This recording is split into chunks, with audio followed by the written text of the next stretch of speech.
Hai guys, welcome to my channel. Nah, sekarang gue lagi terhubung sama Mas Aji Kanavan. Dia ini adalah YouTuber, tinggal di Amerika, tepatnya di mana? Texas ya, Mas? Di Texas. Di Texas. Hai, Mas. Apa kabar? Baik, Mas Aji apa kabar? Baik, alhamdulillah, baik sekali. Hari ini puasa yang ke-12 di sini. Tetap semangat sampai 1 bulan ke depan.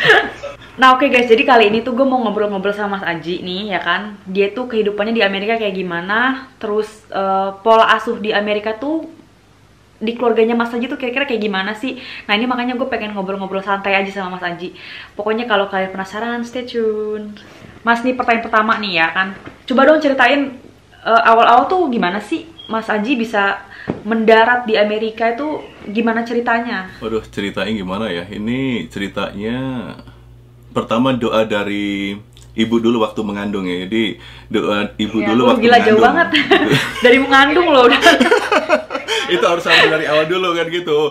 Itu biasanya sebagai seorang wanita, ibu itu kan, siapapun ibu di seluruh dunia kan akan selalu mendoakan semoga anaknya suatu saat akan lahir, tumbuh dan berkembang menjadi sosok yang berguna bagi diri sendiri, bagi orang tua, bagi nusa dan bangsa kan. Itu satu contoh begitu. Ini harus dari very early gitu. Jadi itu jelas doa dari ibu kan gitu. Oke, terus ceritanya begini. Jadi awal tahun 2000-an sih sebenarnya kan, kebetulan saya nggak pernah ada mimpi atau rencana untuk datang ke Amerika ya. Jadi bahkan bermimpi pun tidak pernah untuk ngepikir wah Amerika tuh sesuatu yang besar, negara yang ya apa ya, nggak terjangkau lah gitu bagi saya sebagai orang yang lahir saat di kota kecil ya, di kota kecil. Saat itu ya? Betul, sama sih nggak pernah kepikiran gitu. Oh, pernah sih kalau waktu sekolah pingin cita-cita nonton di TV, nonton movie-movie atau sebagainya. Wah, itu bagus. Misalnya kayak di Australia. Pernah sih kepikiran, oh satu saat pernah ke Australia gitu. Tapi itu mimpi aja. Mimpi anak kecil kan biasa kalau sekolah itu harus selalu ditanamkan untuk punya impian besar kan gitu. Tapi nggak pernah yang namanya ke Amerika begitu. Sampai satu saat, singkat cerita sebenarnya. Jadi kan kebetulan saya ke Amerika itu ada faktor X-nya gitu. Jadi bukan karena saya datang ke sini kemudian tanpa sebab atau itu enggak sih sebenarnya, karena kebetulan saya punya kakak perempuan yang ketemu jodohnya itu orang. Oh, jadi kakaknya Mas Aji gitu. Nikah sama orang Amerika. Betul. Nikah sama orang Amerika. Betul, itu asal muasal ceritanya itu begitu gitu loh. Jadi kebetulan ada kakak iparku yang sekarang ini itu ada semacam business travel ke Jakarta, ke Indonesia lah gitu. Singkat cerita, ya disitulah awal mula dijodohkan dengan kakakku. Dan kemudian mereka sudah pindah dari sudah lama sekali, tahun 1996 gitu, udah gitu. Nah, setelah beberapa tahun tinggal di sini, kakakku kan ya pengennya punya adik suatu saat bisa berkembang lah, tidak hanya misalnya lahir di kampung kemudian selama di kampung kagak kan.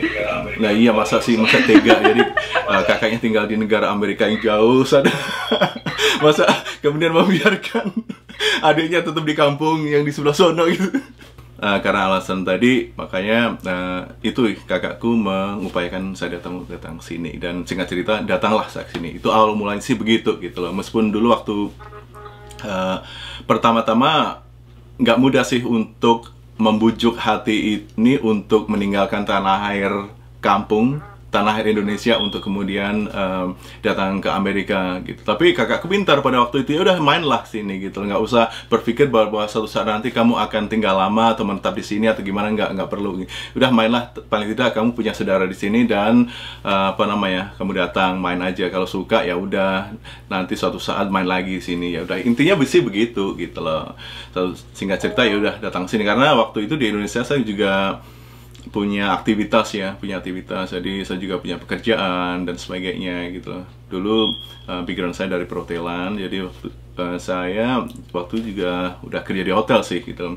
Dan karir di perhotelan saya pun juga cukup cepat pada waktu itu. Jadi dalam usia 20-an sekian itu saya udah pada level kalau di istilah hospitality itu ada istilah duty manager ya, gitu. Duty manager ya. Jadi saya mencintai pekerjaan saya pada waktu itu. Nah, itu yang membuat saya agak sulit juga, tapi ya udahlah, saya coba untuk berkunjung ke kakakku di sini.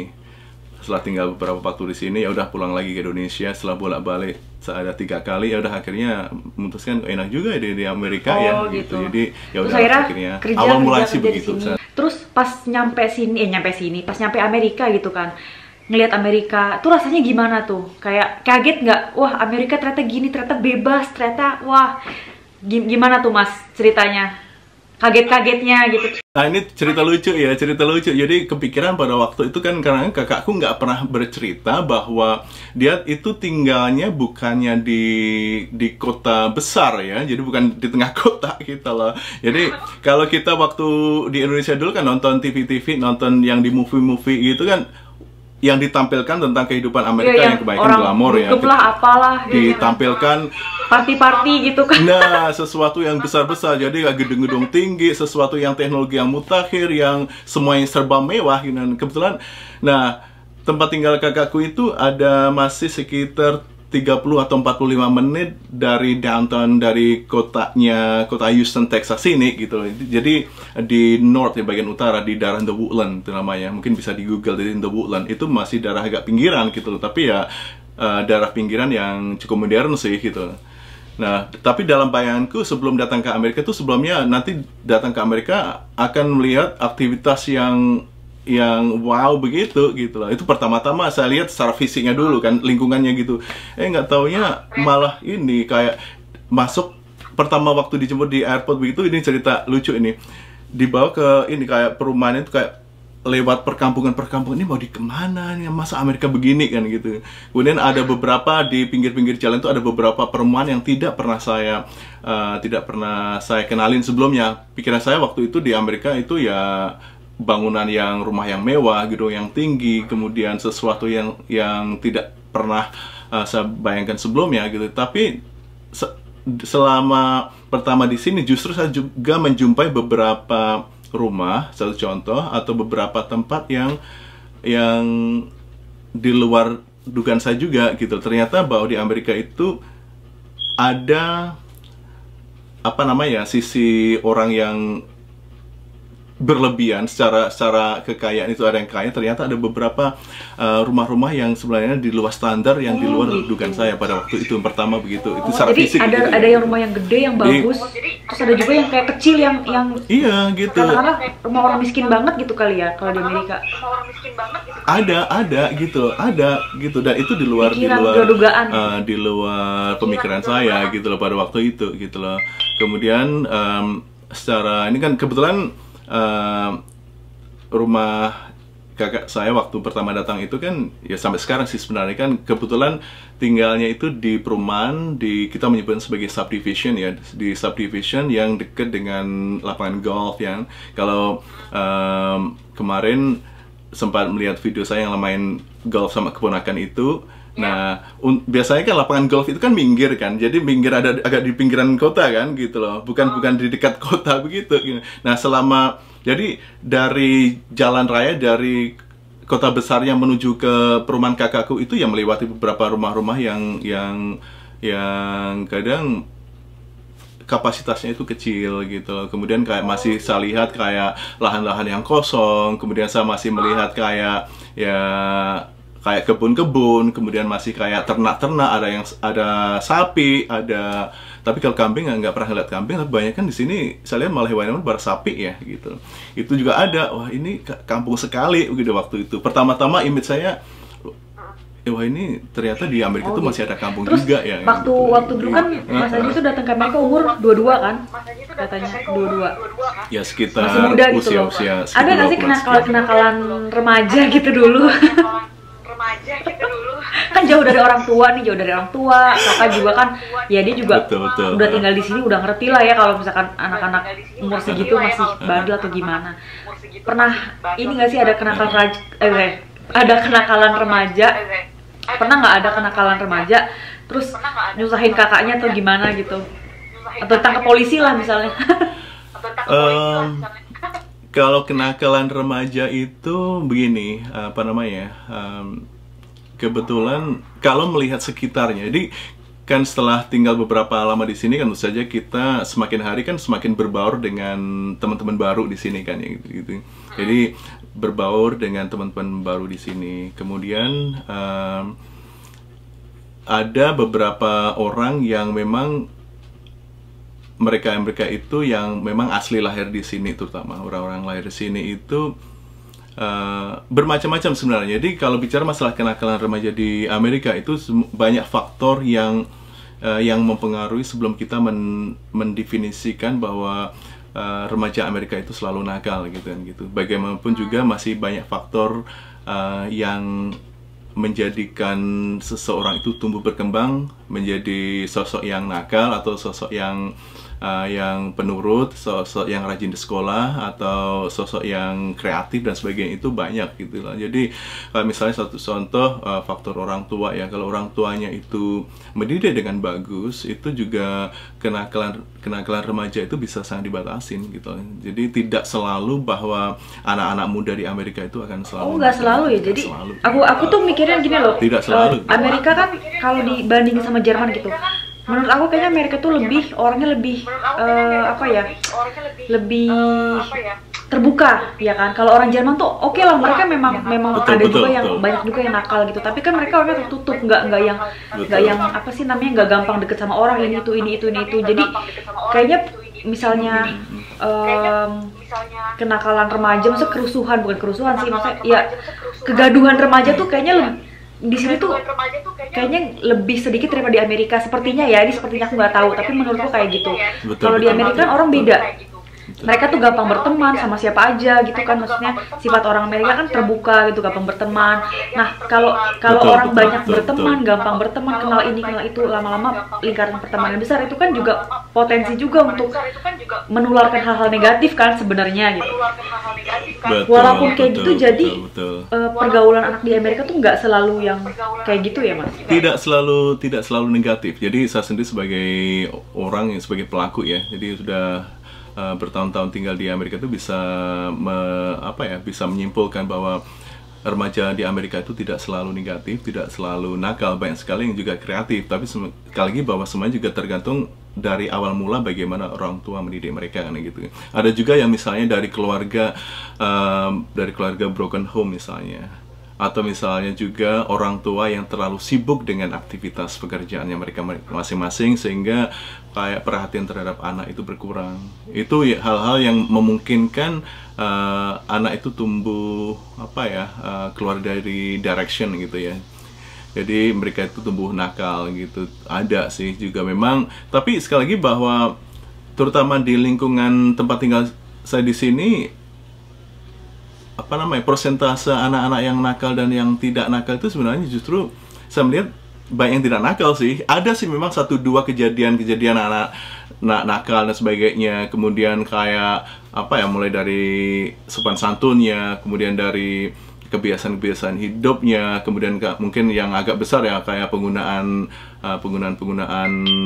drug atau minum dan sebagainya. Karena aturan bagaimana juga Amerika itu kan juga punya aturan yang bagus gitu loh. Jadi Amerika itu juga memfungsikan aparat keamanan, misalnya kepolisian, kemudian orang-orang tertentu itu untuk saling mengawasin sebenarnya gitu. Sebenarnya aturannya itu di Amerika itu sangat jelas gitu. Satu contoh misalnya gitu. Jadi seseorang yang berusia di bawah 18 tahun itu tidak boleh membeli minuman. Tidak boleh minum di bawah 18 tahun. Oh gitu. Tidak boleh. Di sini berarti sama. Sama. Tidak. Jadi aturan di Amerika itu bahwa kemudian merokok itu jadi minum rokok itu 18 tahun itu tidak boleh. Sama, di sini juga gitu. sama. Sama ya. Jadi intinya Amerika sama Eropa memang ada beberapa budaya yang saling mengadopsi Ya, kan, gitu. kayaknya sih kayak gitu ya. Jadi nggak dipikir kita tuh di sini bebas gitu. Dan ya kan? itu apa namanya, kita benar-benar, pemerintah sini benar-benar bekerja sama dengan masyarakat sekitar dan mereka itu benar-benar disiplin gitu. Jadi kalau misalnya ada pelanggaran-pelanggaran tertentu, kita semakin lapor berhak gitu ya? untuk melaporkan gitu.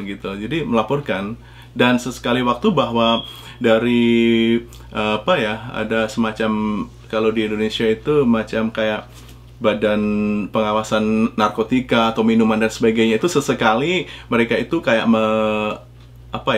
mengetes beberapa tempat penjual minuman gitu. Jadi apakah mereka itu benar-benar melaksanakan aturan-aturan pemerintah kan gitu, bahwa mereka tidak menjual kayak minuman atau rokok di bawah usia atau tidak. Sesekali waktu mereka itu kayak mengirim anak minor gitu di bawah usia 18 tahun untuk membeli minuman, tapi tentu saja didampingin oleh petugas. Itu sekali waktu tuh ada, dan itu dites kali sini gitu. Karena ya bagaimana juga namanya manusia kan juga apa ya, mungkin karena faktor pengen dapat uang, ada penjual yang udah nggak apa-apa yang ini. Karena kalau kita misalnya menjual minuman atau barang-barang yang kayak rokok, minuman itu, sebelum misalnya mereka itu membeli, kita harus menanyain ID. Kalau kelihatan mereka itu kelihatan usianya di bawah 30 lah, kita nggak yakin anak ini masih sangat muda atau enggak kan gitu. Kalau nggak yakin ya biasanya kalau kita melihat usianya di atas 30-an gitu, ya kita selalu nanyain ID. Jadi misalnya, oh saya bisa beli minuman ini, oh saya mau beli rokok ini. Nah, sebelum melayani itu biasanya penjualnya akan menanyakan bisa lihat ID-nya, bisa lihat KTP-nya gitu, dicek. Bagus berarti ya. Gitu. Nah, aku mau nanya lagi nih, ya kan, Mas Aji kan udah lama di Amerika, tahu budaya Amerika gimana, remaja di sini tuh kayak gimana, tau lah ya. Nah, kadang misalkan satu contoh gitu. Di sini kan atau di sana gitu, orang kan tinggal bareng sebelum menikah itu hal biasa. Mereka tuh biasa nikah bareng. Tinggal bareng itu bukan mau cuma enak-enak gitu loh, tapi mereka tuh lebih kepada itulah cara mereka mengenal diri masing-masing. Bukan apa ya? Itulah cara mereka saling mengenal diri masing-masing, sehingga mereka tuh yakin nantinya oke, you're the one, ya kan? Terus akhirnya mereka memutuskan untuk menikah. Jadi memang budayanya sudah seperti itu, bukan cuma dari faktor biar bisa enak-enak gitu kan. Nah sekarang gini posisinya, dengan posisi Mas Aji yang seperti ini, kan Mas Aji punya anak nih. Misalnya anak Mas Aji nanti udah besar, dan rencananya, walaupun sekarang belum tinggal di Amerika, tapi kan rencana katanya mau pindah ke Amerika. Gimana sih Mas Aji menempatkan diri gitu loh? Gimana kalau anak Mas Aji tuh nanti lebih ngikutin budaya barat, terus bagaimana sih cara Mas Aji tuh nanti kayak menjelaskan, mendidik, maunya nanti arahnya kemana gitu sama si anak ini? Kalau saya sih selalu mempercayai bahwa pendidikan pertama dan terbaik itu dari orang tua ya gitu loh. Jadi pendidikan kelanjutannya itu ya pendidikan di sekolah, kemudian pendidikan di luar. Jadi bergaul dengan lingkungan dan sebagainya, saya melihatnya sebagai jenjang pendidikan juga bagi mereka untuk tumbuh dan berkembang, bersosialisasi dengan lingkungan kan gitu. Tapi bagaimana juga kayak fondasi utama pendidikan terbaik itu tetaplah dari orang tua gitu. Jadi dari bagaimana kita sebagai orang tua memberikan pendidikan yang terbaik dari rumah dulu gitu. Jadi kayak kita kan orang Indonesia dan kebetulan saya orang dari Jawa ya. Jadi kayak selama ini kita mendidik anak itu, kalau dari rumah kita selalu menanamkan budaya-budaya positif. Saya yakin bahwa budaya Indonesia itu jadi salah satu budaya terbaik di dunia. Itu yang saya yakinin, karena mungkin bisa jadi karena kita sebagai orang Indonesia, jadi harus tetap proud of sebagai orang Indonesia kan. Jadi harus tetap bangga. Tapi sopan satunya orang Indonesia itu top banget loh, menurut aku ya, sopan santunnya orang Indonesia, respeknya orang Indonesia. Betul. Tuh top banget loh. Budaya Indonesia itu salah satu budaya terbaik di dunia bagi saya gitu loh. Karena itu benar-benar klik dengan norma-norma kehidupan manusia kan sebenarnya kayak gitu. Makanya cara mendidik anak bagaimana juga saya tetap menanamkan budaya-budaya, fondasi budaya Indonesia itu terhadap anak di lingkungan rumah ya. kita selalu menggunakan mulai dari saat berkomunikasi dengan anak ya, bahasanya tetap aja kita tanamkan pakai bahasa Indonesia, kemudian kayak perihal sopan santun, kemudian perihal bertutur, kemudian apa ya istilahnya basic kepribadian itu kita coba tanamkan sebaik mungkin saat di rumah kan gitu. Karena masalah kayak bahasa Inggris, kemudian masalah pendidikan lain itu mereka bisa berkembang di sekolah, bisa berkembang di lingkungan mereka kan gitu. Jadi kita tidak perlu, bagi saya sama istri itu tidak khawatir bahwa anak kita itu tidak pintar bahasa Inggris, karena anak kecil itu kan daya ingatnya kan luar biasa bagus kan gitu loh. Jadi di saat kita ajarin dasar-dasar budaya yang bagus dari rumah, itu nanti suatu saat akan menjadi satu pribadi yang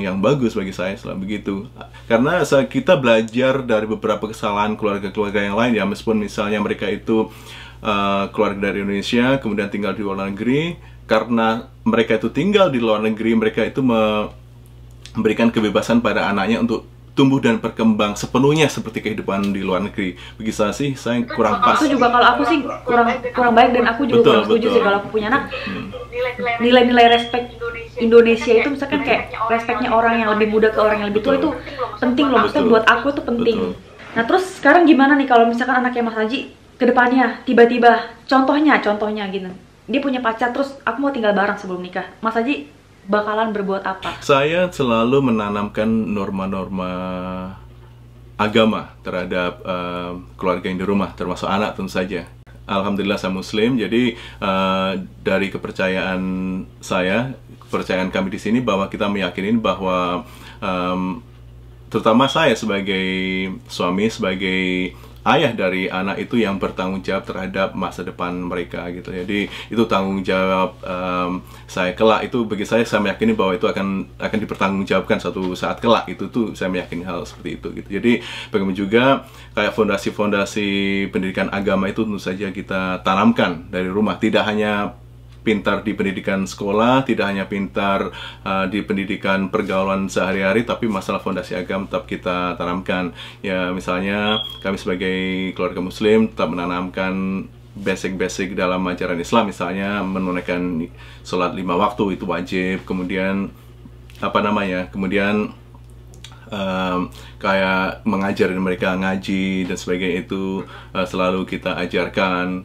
Kemudian kan kebetulan tidak jauh dari rumah kami, ya lumayan jauh sih, sekitar 45 menit kan, ada komunitas Muslim Indonesia kan di kota Houston, Texas ini, dimana setiap weekend mereka itu ada kegiatan semacam belajar agama bersama. Jadi fondasinya saya ajarkan di sana gitu. Jadi kayak bagaimana kita menanamkan bahwa kalau berbuat tidak baik itu ada konsekuensinya, misalnya dosa dan sebagainya. Itu kita selalu tanamkan pada anak gitu. Jadi mereka itu boleh bergaul, boleh pacaran, boleh boleh ya punya teman dekat dan sebagainya, tapi dengan batas-batas tertentu yang tidak melampaui batas kan gitu. Kemudian meskipun budaya tinggal bareng di Amerika itu sudah menjadi budaya yang biasa, tapi juga tetap kita melihat sisi positif dan negatifnya, dan itu dari awal kita harus menjelaskan kepada anak bahwa konsekuensinya kalau misalnya tinggal bersama itu nanti dari sisi norma agama bagaimana, norma kemasyarakatan bagaimana, kalau misalnya hal-hal yang baiknya bagaimana, hal-hal yang buruknya bagaimana, itu kita tanamkan ke anak gitu. Kalau saya sih selalu tetap punya prinsip bahwa saya tidak akan membiarkan anak saya untuk untuk tinggal bareng sebelum menikah, dan itu kita harus secara perlahan, karena kita tidak bisa secara keras kemudian memutus kamu tidak boleh gitu, tapi kita harus secara perlahan memberikan pengertian kepada anak-anak gitu. Jadi pemahaman itu ya. harus kita ini, makanya pendekatan emosional terhadap anak itu harus kita jaga, apalagi kita tinggal di luar negeri kan. Kita tinggal di luar negeri itu hal yang kadang tidak mudah, karena di luar negeri itu kita harus bekerja, harus tetap fokus bekerja, kita harus fokus dengan keluarga, dan kita pun harus tetap bisa menjaga hubungan baik, hubungan emosional dengan anak, sehingga anak itu tidak merasa bahwa ditinggal sendirian dengan kesibukan kita kan gitu. gitu. Kalau saya sih begitu. Jadi meskipun kita lama tinggal di luar negeri, meskipun kita itu di lingkungan sekitar ini lingkungan luar negeri, tapi dasar-dasar budaya yang positif, dasar-dasar budaya agama, dasar-dasar budaya norma-norma Indonesia dan sebagainya itu selalu kita jaga dalam rumah tangga kita. Itu yang kita upayakan selama ini. Gitu. Tadi kan Mas Haji bilang nih, kakaknya Mas Haji tinggal di sini, nikah sama orang sini. Terus mereka punya anak kan? Aku pernah lihat tuh videonya yang dia main golf. Nah itu mereka berdua tuh kalau versi mereka gimana tuh mendidik anak? Jadi intinya sih sama gitu. Jadi karena keponakan saya laki-laki dan kebetulan biasanya anak laki-laki itu kan lebih dekat sama ibu kan, itu wajar sih gitu. Jadi gitu. Dan kita selalu menanamkan budaya Jawa dalam keluarga saya, juga dengan keluarga kakak gitu juga ini ditanamkan gitu. Bahkan di rumah itu lucunya karena kebetulan kami dari Jawa ya, jadi sesekali waktu dalam percakapan sehari-hari itu kita pakai istilah-istilah Jawa juga gitu. Kita panggil, kalau misalnya orang Jawa panggil anak kecil, aduh maaf ini ada potong rumput nih di luar. Gak apa-apa, gak apa-apa. Oke. Jadi misalnya kalau orang di Jawa itu panggil anak kecil itu kan tole kan, pernah dengar kan? Ya, tole do. Gitu. Ya, do, tole gitu. Ya. Itu juga sama gitu. Oh gitu, misalnya, lucu banget do. Jadi kayak gitu ya Mas Haji ya. Jadi harus ditanamkan budaya-budaya, nilai-nilai dari Indonesia, nilai-nilai agama, diberikan pemahaman, ya kan? Terus jangan tiba-tiba langsung nggak boleh, tapi yang penting pemahaman gitu kan. Oke, sip. Jadi makanya fungsi kita kan saling kita saling berbagi pengalaman, berbagi wawasan ya, satu saat siapa tahu bermanfaat, saling sama-sama bermanfaat begitu. Jadi prinsipnya bagi saya adalah sejauh mana kita melangkah, karena saya sebagai orang Indonesia tetap meyakini bahwa budaya Indonesia itu tetap menjadi salah satu budaya yang terbaik yang ada di dunia ini, dan itu harus benar-benar saya tanamkan mulai sedini mungkin terhadap anak-anak. Saya di rumah. Sip. Pokoknya aku ucapin terima kasih banyak ya buat Mas Haji atas waktunya. Sukses terus pokoknya ya Mas Haji ya. Terima kasih, saya juga terima kasih. You have me in your video, jadi saya bisa ngobrol bareng begini. Jadi kalau iya benar-benar. Kalau nggak sekarang kapan lagi ya? Kita kan udah lama mau collab tapi nggak jadi. Ya udah guys, pokoknya kayak gitu aja ngobrol-ngobrol bareng Mas Haji Kanavan. Semoga video ini bermanfaat buat kalian, semoga kalian suka. Makasih banget udah nonton dan sampai ketemu di video selanjutnya. Ciao.